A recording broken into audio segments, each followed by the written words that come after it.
ഇവിടെ കൂടിയിരിക്കുന്ന എല്ലാവരുടെയും പേരിൽ വളരെ സന്തോഷത്തോടെ സാറിനെ ഈ പ്രോഗ്രാമിലേക്ക് ക്ഷണിക്കുകയാണ്. And so much.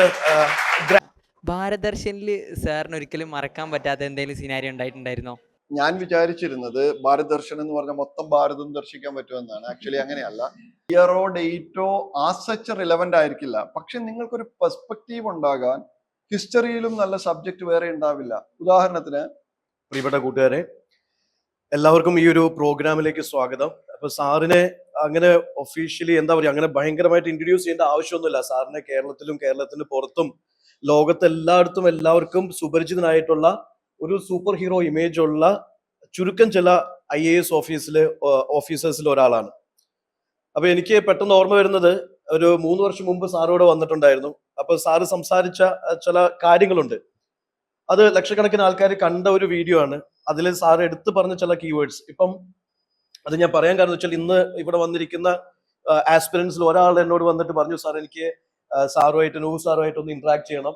എന്റെ മനസ്സിൽ ഒരു സൂപ്പർ ഹീറോ പരിവേഷമുള്ള ഒരു ഓഫീസറാണ്.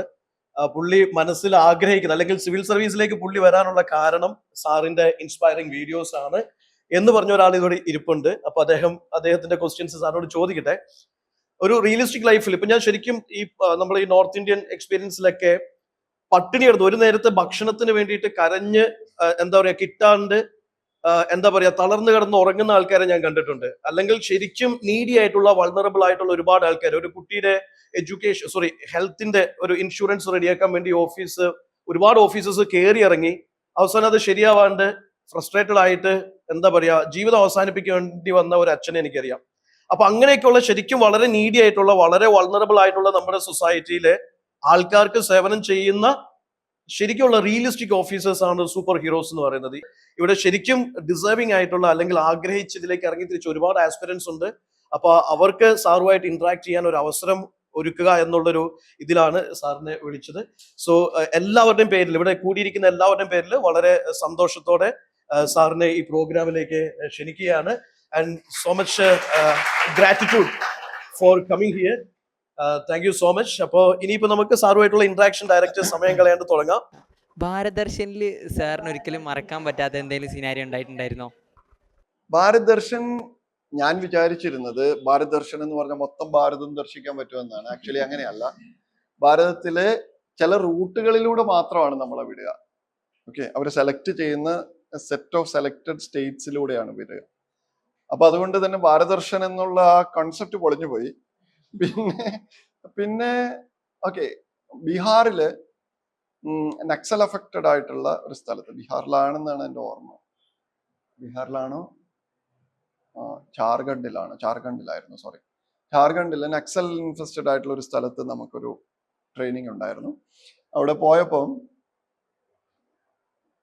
ഒരു വാലിയിലൂടെയാണ് നമ്മൾ നടന്നു പോകുക. കുറെ ദൂരെ ബസ്സോ കാറോ നിർത്തിയിട്ട് നമ്മൾ നടന്നു വരികയാണ് ചെയ്തത്. ഒരു 3/4 കിലോമീറ്ററോളം ഞങ്ങൾ നടന്നു വന്നു. എന്നിട്ട് ആന്റി നക്സൽ ഓപ്പറേഷൻസിനെയൊക്കെ കുറിച്ചായിരുന്നു അന്നത്തെ ട്രെയിനിങ്. അതൊക്കെ കഴിഞ്ഞിട്ട് അതിന്റെ ക്ലാസ് നടന്നു പോകുമ്പോൾ അതിൻ്റെ അകത്ത് ഒരു റോഡും ആ റോട്ടില് ഇവർ എക്സ്പ്ലോസീവ്സ് വെച്ചിരുന്നതും അത് കുഴിച്ചെടുത്തതിന്റെ വീഡിയോ ഒക്കെ കാണിച്ചു. ഓക്കെ, അത് കഴിഞ്ഞിട്ട് പോരാൻ നേരത്ത് പറഞ്ഞു, ഇത് നിങ്ങൾ 16 IAS ഓഫീസേഴ്സ് വരുന്നുണ്ടെന്നുള്ള ഇൻഫർമേഷൻ നക്സൽസിന് കിട്ടിയിട്ട് നിങ്ങൾ ഇപ്പൊ നടന്നു വന്ന വഴിയിൽ കുഴിച്ചിട്ടിരുന്ന സാധനമായിരുന്നു എന്ന് പറഞ്ഞു. അപ്പോഴാണ് നമുക്ക് മനസ്സിലാക്കൊള്ളാം, അടിപൊളി, അതുകൊണ്ടാണ് നിങ്ങളുടെ അടുത്ത് നടന്നു പോകാൻ പറഞ്ഞതെന്ന് പറഞ്ഞു. പിന്നെ ഞങ്ങൾ പോയപ്പോ തിരിച്ചു പോകുമ്പോൾ അതുവരെ വളരെ കൂളായിട്ട് സംസാരിച്ചു പോയിരുന്ന ആൾക്കാരൊക്കെ അത് കഴിഞ്ഞ് നോക്കുമ്പോഴാണ് ഈ 2 വാലിയിലെ 2 ഹിൽ ടോപ്സിലും കംപ്ലീറ്റ് ആർമി ഡിപ്ലോയിഡ് ഉണ്ടായിരുന്നു. മറന്നു പോകത്തില്ല.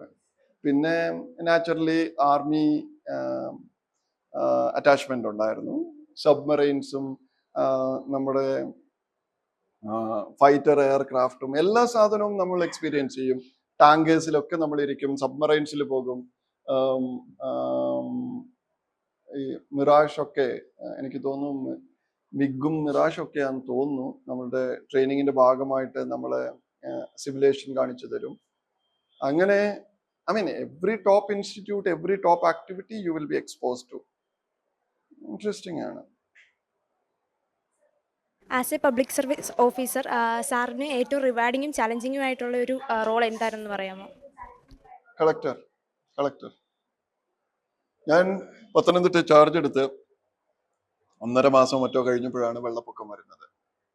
അതും കഴിഞ്ഞിട്ട് 1 വർഷം കഴിഞ്ഞപ്പോഴാണ് കോവിഡ് വന്നത്. ലോകത്ത് ഇതുവരെ കേൾക്കാത്ത കാരണം ഇന്ത്യയിൽ ആദ്യമായിട്ട് പത്തനംതിട്ട ജില്ലയിൽ first field case in India is in Pathanamthitta. അപ്പം നിങ്ങൾ ചോദിച്ച 2 ചോദ്യത്തിന്റെ ഉത്തരവാദിത്തമുണ്ട്. ഇവിടെ ഇൻട്രൊഡക്ഷനിൽ പറഞ്ഞില്ലേ ഫസ്റ്റ് റൂട്ട് മാപ്പ്. കാരണം ഫസ്റ്റ് വന്നത് എൻ്റെ അടുത്താണ്, പിന്നെ വേറെ ആര് കണ്ടുപിടിക്കുന്നത് എങ്ങനെ? ഞാനാണ് കണ്ടുപിടിച്ചത്. അതുകൊണ്ടാണ് അത് ചലഞ്ചിങ്ങുമാണ്, റിവാർഡിങ്ങുമാണ്. ഫസ്റ്റ് റൂട്ട് മാപ്പ് എന്ന് ഇവിടെ പറഞ്ഞില്ലേ, അതുകൊണ്ടാണ് rewarding. That's why it is rewarding. That's why it is challenging. നേരത്തെ എവിടെയെങ്കിലും വന്നിട്ടുണ്ടെങ്കിൽ നമുക്ക് ചോദിക്കാൻ വിളിച്ച്. എൻ്റെ ഒരു കൊളീഗ്, കർണാടകയിലുള്ള ഒരു കൊളീഗ്, ഇതിന്റെ ഭാഗമായിട്ട് ഇന്ത്യയിലുള്ള മൊത്തം കളക്ടേഴ്സിന് ഞാൻ ട്രെയിനിങ് ചെയ്തിരുന്നു. എൻ്റെ അടുത്ത് ഒരു പ്രസന്റേഷൻ ചെയ്യാൻ പറഞ്ഞിരുന്നു ക്യാബിനറ്റ് സെക്രട്ടറി. അപ്പം എൻ്റെ ഒരു കൊളീഗ് കർണാടകയിൽ നിന്ന് ചോദിച്ചു, ഈ റൂട്ട് മാപ്പ് എന്താ സംഭവം, അതിന്റെ ഒരു നിങ്ങൾ ചെയ്ത സാധനമൊക്കെ ഒരു കോപ്പി തരാൻ പറഞ്ഞു. അങ്ങനെ കൊടുത്തു. അങ്ങനെ കോപ്പി കൊടുത്തിട്ട് അവർ റൂട്ട് മാപ്പൊക്കെ അടിച്ചു, അവിടുത്തെ ആളുകളുടെ ഇതൊക്കെ ട്രേസ് ചെയ്തു, റൂട്ട് മാപ്പൊക്കെ ചെയ്തു. പക്ഷേ അതിന്റെ ഓർഡർ ഇറങ്ങിയപ്പോൾ അതിൻ്റെ അകത്ത് ഡിസ്ട്രിക്ട് പത്തനംതിട്ട എന്നായിരുന്നു. അത് മാറ്റാൻ അവർ മറന്നുപോയി. So that happens. It happens because നിങ്ങൾക്ക് മുന്നേ ആരെങ്കിലും ചെയ്തിട്ടുണ്ടെങ്കിൽ നമുക്ക് ചോദിക്കാൻ ആളുണ്ടാകും. ചെയ്തിട്ടില്ലെങ്കിൽ you have to start, you have to find a solution. അത് ഭയങ്കര ടയറിംഗ് ആണ്, റിസ്കി ആണ്, ചലഞ്ചിങ് ആണ്. അപ്പം റിവാർഡും അവിടെ തന്നെയായിരുന്നു, ചലഞ്ചും അവിടെ തന്നെയായിരുന്നു. പ്രിലിംസും മെയിൻസും ക്രാക്ക് ചെയ്യാൻ സാർ യൂസ് ചെയ്ത ടിപ്സ് നോക്കൂ. പ്രിലിംസിന്റെയും മെയിൻസിന്റെയും ഇന്റർവ്യൂവിന്റെയും preparation strategies all together different. Okay, പ്രിലിംസിന് നിങ്ങൾക്കറിയാം ഒബ്ജക്റ്റീവ് ടൈപ്പ് ക്വസ്റ്റ്യൻ ആണ്. ഒബ്ജക്റ്റീവ് ടൈപ്പ് ക്വസ്റ്റ്യൻസിന് നിങ്ങൾക്ക് വളരെ പ്രിസൈസ് ഇൻഫർമേഷൻ ഉണ്ടെങ്കിലേ നിങ്ങൾക്ക് ആൻസർ ചെയ്യാൻ പറ്റൂ. ഇതിനെല്ലാത്തിനും ഒരു ടൈം കൺസ്ട്രെയിന്റ് ഉണ്ട്. കറക്റ്റ്. അപ്പോൾ പ്രിസൈസ് ഇൻഫർമേഷൻ, എത്രത്തോളം പ്രിസൈസ് ആണ് നിങ്ങളുടെ നോളജ് എന്നുള്ളത്. ഇപ്പോൾ എൻ്റെ അടുത്ത് ആ കുട്ടി ക്വസ്റ്റ്യൻ ചോദിച്ചു, ഞാൻ അതിന് ഉത്തരം പറഞ്ഞത് എങ്ങനെയാണ്? ക്വസ്റ്റ്യൻ കഴിയുന്നതിന് മുന്നേ എൻ്റെ ഉത്തരം റെഡിയാണ്, അല്ലെ? ഞാൻ ഓൾറെഡി 10 പോസ്റ്റിൽ ഇരുന്ന ആളാണ്. പക്ഷെ answer is I am clear about my answer, അല്ലെ? Why it is challenging, why it's rewarding, അതിന്റെ ആൻസർ ക്ലിയർ ആണ്. When you have that precision, the answer will be quick and there won't be any confusion. ഇതാണ് പ്രിലിംസ്, അല്ലെ? മെയിൻസിലേക്ക് വരുമ്പോൾ അതിന് detailed ആയിട്ടുള്ള ഒരു ആൻസർ ആ വേണ്ടത്. അതിന് ജസ്റ്റിഫൈ ചെയ്ത ലോജിക്കൽ ആയിട്ടുള്ള, അനലിറ്റിക്കൽ ആയിട്ടുള്ള ഒരു ആൻസർ ആ വേണ്ടത്, അല്ലെ? അതിന് ഒരു പ്രിസിഷൻ ഇൻഫർമേഷൻ ഇല്ലെങ്കിൽ കുഴപ്പമില്ല. ഇപ്പോ ഈ ക്വസ്റ്റ്യൻ എൻ്റെ അടുത്ത് ചോദിച്ചാൽ ഞാൻ പറയും ഓഗസ്റ്റ് 14 രാത്രി ആണ് പത്തനംതിട്ടയിൽ വെള്ളം കയറിയത് 2018. This is prelims answer. ഇതെങ്ങനെ ടാക്കിൾ ചെയ്തു എന്ന് ചോദിക്കുന്ന ചോദ്യത്തില് ഓഗസ്റ്റ് 14 ആണ് വെള്ളം കയറിയെന്ന ആ പോയിന്റ് ആവശ്യമില്ല. ദർ ഇസ് എ ഡിഫറൻസ്, അല്ലെ? How did you handle the crisis in Pathanamthitta during the flood time എന്ന ക്വസ്റ്റ്യന് ജൂലൈ 14 വെള്ളം കയറിയെന്ന് പറഞ്ഞില്ലെങ്കിലും കുഴപ്പമൊന്നുമില്ല, അതൊന്നും സംഭവിക്കത്തില്ല ആൻസറിന്. പക്ഷെ you have to have a logical, analytical, sequential answer ഉണ്ടാവണം. അതാണ് മെയിൻസ്. ഇന്റർവ്യൂ ആകുമ്പോൾ ഇതിന്റെ രണ്ടിന്റെയും ഒരു കോമ്പിനേഷൻ ആണ്. കാരണം എസ് എഴുതാനുള്ള ആൻസർ നിങ്ങൾക്ക് ഉണ്ടാവില്ല, നിങ്ങൾ അവിടെ സിംഗിൾ 1 വേർഡ് ആൻസർ കൊടുക്കാനും പാടില്ല. So it should be like 2-3 sentences, 4 sentences. Okay, ആ ക്വസ്റ്റ്യന്റെ ആൻസർ ഒരു 4 sentenceലായിരിക്കും നിങ്ങൾ ഫ്രെയിം ചെയ്യുക. ഒരു 2 എണ്ണം റിസർവും ഉണ്ടാകും. 4 എണ്ണം പറഞ്ഞു കഴിഞ്ഞിട്ട് ഇയാൾക്ക് മതിയാകുന്നില്ലെങ്കിൽ ഒരു 2 എണ്ണം കൂടി ഫിറ്റ് ചെയ്ത് കൊടുക്കുക. That's how your interview goes. Okay, I think you got the answer. Sir Pathanamthitta ജില്ലാ കളക്ടർ അല്ലേ, അപ്പോൾ പത്തനംതിട്ട ജില്ലയ്ക്കുള്ള ഒരു അഡ്വാൻറ്റേജസും ഡിസഡ്വാൻറ്റേജസും ഒന്ന് പറയാമോ? It actually doesn't matter. Like ഓരോ ഡിസ്ട്രിക്റ്റിലും ഓരോ പോസ്റ്റിലും ഇറ്റ് വിൽ ബി ഡിഫറെന്റ്. പത്തനംതിട്ടയ്ക്ക് ഉണ്ടായിരുന്ന ഒരു പ്രശ്നം എന്താന്ന് വെച്ച് കഴിഞ്ഞാൽ 3 പുഴകളുണ്ട്. മണിമലയാറ് പത്തനംതിട്ടക്കാരനാണോ? അല്ല, പത്തനംതിട്ട ആരെങ്കിലും ഉണ്ടോ? ഓക്കെ, ഏറ്റവും മേളിൽ മണിമലയാറ്. കോട്ടയത്തുള്ള, ഇടുക്കിയിലുള്ള പകുതി മഴവെള്ളം മണിമലയാറിലൂടെ പത്തനംതിട്ടയിലേക്ക് വരും. നടുക്ക് പമ്പയാറ്. പത്തനംതിട്ടയിൽ 54% മറ്റും 50+ ഫോറസ്റ്റ് കവറാണ്. ആ വനത്തിൽ മുഴുവൻ പെയ്യുന്ന മഴയും ഇതിലൂടെ വരും. താഴെ അച്ചൻകോവിലാറ്. കൊല്ലം ജില്ലയുടെ ഒരു 1/4 മഴ പെയ്യുന്നതും പത്തനംതിട്ട വരും. ചുരുക്കി പറഞ്ഞാൽ ഒരു ജില്ലയാണെങ്കിലും 2 ജില്ലയിലെ മഴവെള്ളം ഇതിലേക്ക് വരും. 3 റിവറും ഉണ്ട്. ഇതൊന്നും പോരാത്തതിന് ഈ 3 റിവറും കൂടി വന്നിട്ട് ജോയിൻ ചെയ്യുന്ന സ്ഥലമാണ് ചെങ്ങന്നൂർ. ഈ 3 എണ്ണം കൂടി വന്ന് ജോയിൻ ചെയ്യും ചെങ്ങന്നൂർ തിരുവല്ല റീജിയനിൽ. ഇതിൽ വലിയ ചലഞ്ച് വേണോ? എല്ലാ മഴയത്തും വെള്ളപ്പൊക്കം ഉണ്ടാവും അവിടെ, എല്ലാ സീസണിലും, എല്ലാ വർഷവും. ചെറുതും വലുതുമായിരിക്കും എന്ന് മാത്രം. എന്റെ കഷ്ടകാലത്തിന് 100 വർഷത്തിൽ ഏറ്റവും ബെസ്റ്റ് വെള്ളപ്പൊക്കം കിട്ടിയാണ്. നമ്മളിപ്പോ കുറെ ഡാറ്റാസ് ഇങ്ങനെ പഠിക്കുന്നുണ്ട്, ഫിലിംസിനായാലും ഒക്കെ. ഈ ഡാറ്റ സെലക്ഷൻ നമ്മൾ സർവീസ് കയറി കഴിഞ്ഞാൽ ഏതെങ്കിലും ഹെൽപ്പ് ചെയ്യും? റിലവന്റ് ആണ്, തീർച്ചയായിട്ടും റിലവന്റ് ആണ്. ദാറ്റ് പ്രിസൈസ് ഇൻഫർമേഷൻ ആയിരിക്കില്ല, നിങ്ങൾ പഠിച്ച ഫാക്ട് ആയിരിക്കില്ല. നമ്മൾ ഈ ഹിസ്റ്ററി കാര്യങ്ങളൊക്കെ പഠിക്കുന്നത്, ജോഗ്രഫി നമുക്ക് പക്ഷേ ഹിസ്റ്ററി കാര്യങ്ങളൊക്കെ പഠിക്കുന്നത് അതെങ്ങനെയാണ്? ഹിസ്റ്ററിയില് ഇയറോ ഡേറ്റോ ആ സച്ച് റിലവന്റ് ആയിരിക്കില്ല. പക്ഷെ നിങ്ങൾക്കൊരു പെർസ്പെക്റ്റീവ് ഉണ്ടാകാൻ ഹിസ്റ്ററിയിലും നല്ല സബ്ജക്ട് വേറെ ഉണ്ടാവില്ല. ഉദാഹരണത്തിന്, ഞാൻ സിവിൽ സർവീസ് പാസ്സായതിനു ശേഷം ഏറ്റവും കൂടുതൽ വായിച്ചിട്ടുള്ള ബുക്സ് ഹിസ്റ്ററിയാണ്. ഏറ്റവും കൂടുതൽ വായിക്കുന്ന ഹിസ്റ്ററി ബുക്സ് ആണ്. അത് എന്തുകൊണ്ടാണെന്ന് വെച്ച് കഴിഞ്ഞാൽ അതിലും നല്ലൊരു ടീച്ചർ നിങ്ങൾക്ക് വേറെ ഉണ്ടാവില്ല എന്നുള്ളതാണ്.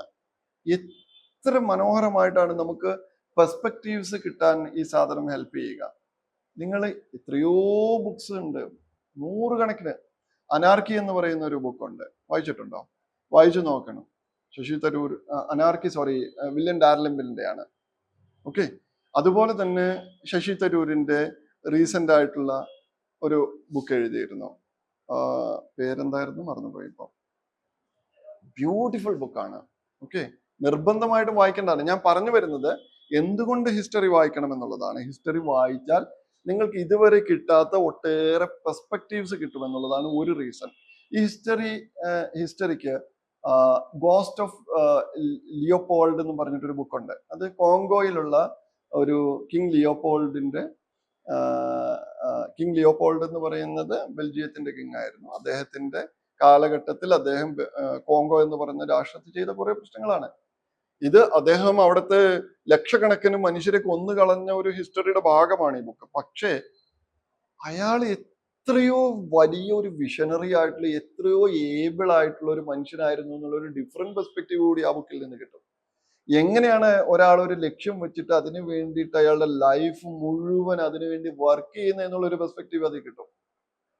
ഹിസ്റ്ററി ബുക്കിൽ നിന്ന് മാത്രമേ നിങ്ങൾക്ക് അത് കിട്ടൂ. നിങ്ങൾ അത് കഴിഞ്ഞിട്ട് ബ്രസൽസിൽ ചെന്ന് കഴിയുമ്പോൾ ഇത് മുഴുവൻ നിങ്ങൾക്ക് പിക്ചർ പോലെ കാണാൻ പറ്റും. ഇതെല്ലാം അവിടെ കാണാൻ പറ്റും. നിങ്ങൾ ഇവിടെ വെസ്റ്റ് ബംഗാളിൽ ചെന്നപ്പം എനിക്ക് തോന്നുന്നു, ഞാൻ സോഷ്യൽ മീഡിയയിലും എൻ്റെ ഇൻസ്റ്റയിൽ അത് പോസ്റ്റ് ചെയ്തിരുന്നു. വെസ്റ്റ് ബംഗാളിൽ ഞാൻ ഇലക്ഷൻ ഡ്യൂട്ടിക്ക് പോയതാണ്. അപ്പൊ അവിടെ ചെന്ന് കഴിഞ്ഞപ്പം റോബർട്ട് ക്ലൈവിന്റെ ബംഗ്ലാവ് ഞാൻ കണ്ടു. ഇടിഞ്ഞു പൊളിഞ്ഞു കിടക്കുന്ന, ഒരു മനുഷ്യന് നോക്കാനില്ലാതെ കിടക്കുന്ന ഒരു ബംഗ്ലാവാണ്. അവിടെ ചെന്നപ്പോൾ ഞാൻ കണ്ടത് എന്താണെന്ന് അറിയാമോ? എന്താണ് കണ്ടത്? 1757 പ്ലാസി യുദ്ധം നടന്നത് ഇന്ത്യയുടെ ചരിത്രത്തെ മൊത്തം ഡിസൈഡ് ചെയ്തൊരു യുദ്ധമാണ്. മുഗളം അവസാനിച്ചു എന്നുള്ളതല്ല, ബ്രിട്ടീഷുകാർ ഇന്ത്യ ജയിച്ചു എന്നുള്ളതൊന്നുമല്ല, അത് മാത്രമൊന്നുമല്ല അതിന്റെ റിലവൻസ് ലോകം മുഴുവൻ വെട്ടിപ്പിടിച്ച ബ്രിട്ടീഷുകാരുടെ ഏറ്റവും ഇമ്പോർട്ടന്റ് ആയിട്ടുള്ള രാജ്യം, ഏറ്റവും റിലവന്റ് ആയിട്ടുള്ള, ഏറ്റവും റിച്ച് ആയിട്ടുള്ള, അവരെ ഏറ്റവും വെൽത്തി ആക്കിയ രാജ്യം ഇന്ത്യ ആയിരുന്നു, അല്ലെ? ആ രാജ്യം അവരുടെ കൈപ്പിടിയിലേക്ക് ഒതുങ്ങിയ ആ ക്രൂഷ്യൽ വാർ ഡിസിഷൻ എടുത്ത സ്ഥലമാണ് ആ വീട്. അവിടെ എന്നിട്ട് അയാൾ തീരുമാനം എടുത്തേ. ഒന്ന് നോക്കൂ, ആ വീടിന്റെ റിലവൻസ് ഒന്ന് നോക്കൂ, അല്ലെ? എന്തായിരിക്കും ആ മനുഷ്യന്റെ മനസ്സിലൂടെ പോയെന്ന് നമ്മൾ അവിടെ നിൽക്കുമ്പോൾ ആലോചിക്കില്ലേ? ഞാൻ ഇവിടെ പോയപ്പം, ജർമ്മനി പോയപ്പം ഓഷ്വിറ്റ്സ് ക്യാമ്പിൽ പോയി. പതിനായിരക്കണക്കിന് മനുഷ്യരെ ജീവനോടെ കത്തിച്ച് കരിച്ചു കളഞ്ഞ ആ ക്യാമ്പ് കാണുമ്പോൾ നമ്മൾ എന്താ വിചാരിക്കുക? It's not about just history, it's not just about facts. It tells you hundreds of stories. അത് നമുക്ക് ഒത്തിരി കാര്യങ്ങൾ അതിൽ നിന്ന് പറയാതെ പറഞ്ഞു തരും, അത് വായിക്കേണ്ട രീതിയിൽ നമ്മൾ വായിച്ചാൽ. സർ, ലാംഗ്വേജ് ഫ്ലുവൻസി ഒരു ഇമ്പോർട്ടൻറ്റ് ഫാക്ടറാണോ ഈ ഒരു പ്രിപ്പറേഷൻ ജേണിയിൽ? Language fluency as such is not important. പക്ഷെ ലാംഗ്വേജ് ഫ്ലുവൻസി എക്സാം ക്ലിയർ ചെയ്യാൻ ഇമ്പോർട്ടൻ്റ് ഒന്നുമല്ല, പക്ഷെ നല്ലൊരു സിവിൽ സർവൻ്റ് ആവാൻ അത് ഇമ്പോർട്ടൻ്റ് ആണ്. Okay, now I am trying to communicate with you, അല്ലേ? നിങ്ങൾക്ക് കാര്യങ്ങൾ മനസ്സിലാവണ്ടേ? ഞാൻ പറയാൻ ഉദ്ദേശിക്കുന്ന കാര്യം മനസ്സിലായില്ലെങ്കിൽ പിന്നെ ഞാൻ ഇവിടെ പറഞ്ഞിട്ട് എന്താ കാര്യം, അല്ലെ? അപ്പം communication is actually very important in every profession. Civil സർവീസിൽ തീർച്ചയായിട്ടും അത് കൂടുതൽ ഇമ്പോർട്ടൻ്റ് ആണ്. കാരണം നിങ്ങൾ വളരെ ക്രിട്ടിക്കൽ ആയിട്ടുള്ള ഒരു പോസ്റ്റിലാണ് ഇരിക്കുന്നത് എന്നുള്ളതാണ്. ഇന്റർവ്യൂവിലും അത് വളരെ ഇമ്പോർട്ടൻ്റ് ആണ് ആക്ച്വലി. പക്ഷേ നമ്മൾ വിചാരിക്കുന്നതല്ല ലാംഗ്വേജ് ഫ്ലുവൻസി. നമ്മൾ വിചാരിക്കുന്നത് വളരെ മനോഹരമായിട്ട് അച്ചടി ഭാഷയിൽ ചാനലിൽ ഇരുന്ന് സംസാരിക്കുന്ന, ചാനൽ വാർത്ത വായിക്കുന്നവർ പോലെ പറയുന്ന ആളുകളാണെന്നാണ് എനിക്ക് തോന്നുന്നത്. അതല്ല നമ്മൾ ഉദ്ദേശിക്കുന്ന ലാംഗ്വേജ് ഫ്ലുവൻസി. നിങ്ങൾ മനസ്സിലാക്കിയിട്ടുള്ള സബ്ജക്റ്റ് ഏറ്റവും സിമ്പിൾ ആയിട്ടുള്ള ലാംഗ്വേജിൽ ഏറ്റവും ക്രിസ്പായിട്ട് കമ്മ്യൂണിക്കേറ്റ് ചെയ്യാൻ പറ്റുക എന്നുള്ളതേ ഉള്ളൂ ലാംഗ്വേജ് കൊണ്ട് ഉദ്ദേശിക്കുന്നത്. അതിന് ഏറ്റവും ഫാൻസി വേർഡ്സ് ഉപയോഗിക്കണമെന്നോ ഏറ്റവും ഫാൻസി ആയിട്ടുള്ള ലാംഗ്വേജ് ഉപയോഗിക്കണമെന്നൊന്നുമില്ല. പക്ഷേ you must be able to communicate, എത്രയേ ഉള്ളൂ. പറയാൻ ഉദ്ദേശിക്കുന്നത് നിങ്ങൾക്ക് ആ സച്ച് കൺവേ ചെയ്യാൻ പറ്റണം, അവർക്കത് ആ സച്ച് ബ്രെയിനിൽ register ചെയ്തിട്ടുണ്ടാകണം. Gallant IAS, chasing your passion to ace.